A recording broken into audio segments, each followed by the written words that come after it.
Good morning. My name is Michael R. Roser, and I am co-founder and chief coaching facilitator at my company, Strategic Life Coaching, LLC. Please join us for this video and others at my website, abundantlifeslc.com. Today I wanted to start the first installment of a series that I'm doing on a specific facet of a person's life, the financial aspect of one's life, which is included with the physical, emotional, and spiritual state that is the bigger picture. But today I want to focus on just the financial part. And in the 35 years or more that I have been a chartered financial consultant and a chartered life underwriter, I've planned for weddings and retirements and better standards of living for my clients and enjoyed that process immensely. But I did want to have a caution here because in my life, my pursuit of financial gains and the trappings that come with that was very out of balance. And so while it's very important, obviously, to have your finances in very good order, that's not the whole picture. And if you dedicate too much time and too much effort to your finances in the pursuit of wealth and gain, other parts of your life can come out of balance, as it did for me. So when you begin a financial plan, there's an old army saying, garbage in, garbage out.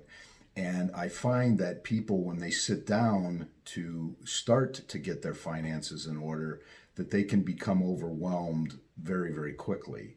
And so what I like to do is take a step back and first of all, just take an accounting of where you're at. So make a list. It's called a balance sheet, coincidentally. And you list all of your assets that you have. That would be, homes, retirement accounts, college savings accounts, cars, all of those things in your life that you consider are assets, things that you have purchased, and things that you're adding to.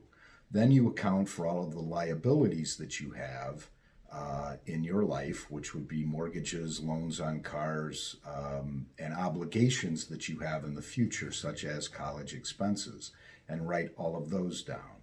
And that will then lead you to where and what is left. So if my assets exceed my liabilities, then I have what's called a net worth. And as each day goes on and I pay down my car and I pay down my home and those assets hopefully are increasing in value, then my net worth will begin to gain over a period of time. So try not to get too overwhelmed by that. You're just simply taking the time and writing everything down as it exists. So then, after that, you then want to, take some time to plan further things. And it needs to be very thorough. And those would be, where do I want to go? And what do I think I'm going to need at the end? For example, for retirement.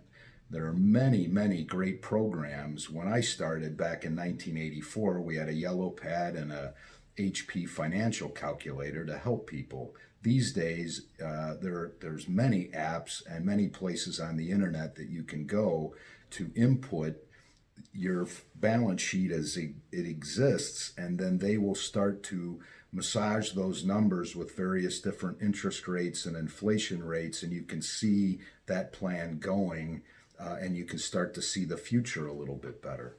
So be very thorough when you really look at your situation and what you want to become, because that leads to another part of this. And I believe this is what causes people to lay awake at night is that plan sustainable? And that is a very important question to ask yourself. And you need to be thorough in what's inside making you tick. For example, do you find yourself buying things just on the spur of a moment to make you feel better? And then you get anxious about that purchase. People tend to spend too much around Christmas time.